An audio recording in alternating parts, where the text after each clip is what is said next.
আজি আমি কৃষক মুক্তি সংগ্ৰাম সমিতি আৰু নাৰী মুক্তি সংগ্ৰাম সমিতিয়ে ডিমৌ উন্নয়ন খণ্ডৰ কাৰ্যালয় ঘেৰাও কৰিবলৈ আহিছোঁ। আচলতে ডিমৌ সমষ্টিটোত হৈ আছে যে অৰুণোদয় আঁচনিক লৈ কেৱল মাত্ৰ ৰাজনীতি চলি আছে, উদ্যমিতা আঁচনিক লৈ কেৱল মাত্ৰ ৰাজনীতি চলি আছে। আৰু এই ডিমৌ উন্নয়ন খণ্ডৰ যিজন খণ্ড উন্নয়ন বিষয়া আছে, ইয়াত থকা বিষয়াসকলে চকু মুদা কুলিৰ ভাও ধৰি আছে। যিহেতু বৰ্তমান সময়ত দেখা গৈছে যে অৰুণোদয় মুখ্যমন্ত্ৰী হিমন্ত বিশ্ব শৰ্মা ডাঙৰীয়াই কৈছে যে ৰেচন কাৰ্ড থকা প্ৰতিগৰাকী মহিলাই অৰুণোদয় পাব আৰু গছপুলি ৰোৱা প্ৰতিগৰাকী গোটৰ সদস্যাই উদ্যমিতা আঁচনি পাব। কিন্তু দেখা গৈছে যে বৰ্তমান সময়ত গাঁৱৰ এই আংগু পাংগু বিজেপি লিডাৰবিলাকে তেওঁলোকে ৰাজনীতি কৰি প্ৰকৃত হিতাধিকাৰীসকলক বঞ্চিত কৰি বিজেপিৰ ৰেলীত যোৱা বিজেপিৰ টুপি পিন্ধা মহিলাসকলকে তেওঁলোকে পোনপ্ৰথমে অৰুণোদয় দিয়া দেখা গৈছে। কিন্তু প্ৰকৃত যিসকল দুখীয়া হিতাধিকাৰী ৰেচন কাৰ্ড থকা দুখীয়া হিতাধিকাৰী তেওঁলোকৰ নাম কটন কৰি দিছে আৰু দ্বিতীয়তে পাই থকা যিসকল অৰুণোদয় হিতাধিকাৰী আছিলে তেওঁলোকৰ নামো কটন কৰি দিয়া দেখা গৈছে। আচলতে আমি আজি প্ৰতিবাদ কৰিছোঁ এই যিটো ৰাজনীতি চলি আছে, ডিমৌ সমষ্টিত যিটো বিজেপিৰ ৰাজনীতি চলি আছে, ৰাজনীতি বন্ধ হ'ব লাগে। আৰু এই অমিত কলহৰ নামত যি গছপুলি ৰুইছিলে গোটৰ প্ৰতিগৰাকী সদস্যাই 10,000 টকা উদ্যমিতা আঁচনিত অন্তৰ্ভুক্ত হ'ব লাগিব। অন্যথা কিন্তু কৃষক মুক্তি সংগ্ৰাম সমিতি বা নাৰী মুক্তি সংগ্ৰাম সমিতি কেতিয়াও ক্ষান্ত নাথাকিব। মই ডিমৌ সমষ্টিৰ বিধায়ক মই সুশান্ত বৰগোহাঁই ডাঙৰীয়াকো কৈছোঁ, সুশান্ত বৰগোহাঁই ডাঙৰীয়া তোমাক আজি ডিমৌ সমষ্টিৰ ৰাইজে ভোট দি জিকাই আজি বিধায়ক হিচাপে তোমাক অধিষ্ঠিত কৰিলে। কিন্তু বৰ্তমান সময়ত তুমি তোমাৰ আংগু পাংগুখিনিয়ে অৰুণোদয় আঁচনিক লৈ ডিমৌ সমষ্টিৰ ৰাইজক লৈ দুখীয়া ৰাইজক লৈ তুমি ৰাজনীতি কৰা দেখা গৈছে, উদ্যমিতা আঁচনিক লৈ তুমি ৰাজনীতি কৰা দেখা গৈছে। গতিকে সুশান্ত বৰগোহাঁই ডাঙৰীয়াকো আহ্বান জনাইছোঁ, অৰুণোদয় আঁচনিক লৈ পেলাই ডিমৌ সমষ্টিৰ প্ৰকৃত হিতাধিকাৰীসকলক বঞ্চিত কৰি কেৱল ৰাজনীতি কৰিবৰ বাবে অৰুণোদয় তুমি নিদিবা। প্ৰকৃত হিতাধিকাৰী সকলো মহিলাক অৰুণোদয় আঁচনি দিয়ক আৰু দ্বিতীয়তে উদ্যমিতা আঁচনিৰ সকলো মহিলাকে অন্তৰ্ভুক্ত কৰক।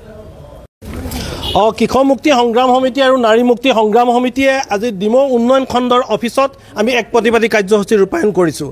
আমাৰ মূল কথাটোৱে হৈছে যে ডিমৌ সমষ্টিটোত প্ৰকৃত হিতাধিকাৰীক বঞ্চিত কৰি কেৱল ৰাজনৈতিকৰণ কৰাৰ আমি দেখিবলৈ পাইছোঁ। এতিয়া আমাৰ কথাটো হৈছে ডিমৌ সমষ্টিটোত প্ৰত্যেকগৰাকী মহিলাক অৰুণোদয় দিম বুলি হিমন্ত বিশ্ব শৰ্মাই 21ৰ নিৰ্বাচনৰ আগত ফুলজাৰি মাৰিছিল। আমি এই কথাটো হিমন্ত বিশ্ব শৰ্মাক ইয়াৰ পৰা প্ৰত্যাহ্বান জনাব বিচাৰিছোঁ। কৃষক মুক্তি সংগ্ৰাম সমিতি আৰু নাৰী মুক্তি সংগ্ৰাম সমিতিয়ে তুমি 21ৰ নিৰ্বাচনত যিটো প্ৰতিশ্ৰুতি দিছিল আৰু সেই প্ৰতিশ্ৰুতি আজি ৰক্ষা কৰিব লাগিব। এতিয়া আমি দেখিবলৈ পাইছোঁ তুমি যেনেকৈ প্ৰত্যেকখন ৰেচন কাৰ্ড থকা প্ৰতিগৰাকী মহিলাক অৰুণোদয়ত অন্তৰ্ভুক্ত কৰিম বুলি কৈছিলা, এতিয়া কিন্তু আমি দেখিবলৈ পাইছোঁ যে ডিমৌত প্ৰকৃত হিতাধিকাৰীক বঞ্চিত কৰি প্ৰকৃততে বিজেপি কৰ্মী হাংগু পাংগু ঘৰৰ পৰিয়ালৰ মানুহকে অৰুণোদয় দিয়া আমি দেখিবলৈ পাইছোঁ। লগতে আগতেই পাই থকা যিসকল অৰুণোদয় হিতাধিকাৰী আছিল এই মুহূৰ্তত বিজেপি বুথ কমিটিৰ সভাপতি সম্পাদকক কৰ্তৃত্ব প্ৰদান কৰিছে গ্ৰামোন্নয়ন মন্ত্ৰী ৰঞ্জিত কুমাৰ দাস তথা হিমন্ত বিশ্ব শৰ্মা বিজেপি চৰকাৰে। লগতে ডিমৌ উন্নয়ন খণ্ড উন্নয়ন বিষয়েও ইয়াৰ সম্পূৰ্ণ জগৰীয়া।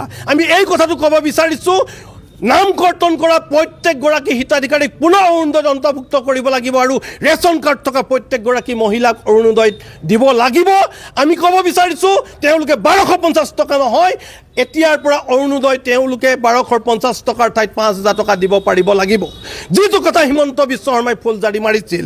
আৰু লগতে এই কথাটো আমি ক'ব বিচাৰিছোঁ অমৃত বৃক্ষ আন্দোলনৰ নামত তেওঁলোকে সহজ সৰল মহিলাবোৰক লৈ বহুত ৰাজনীতি কৰা আমি দেখিবলৈ পাইলোঁ।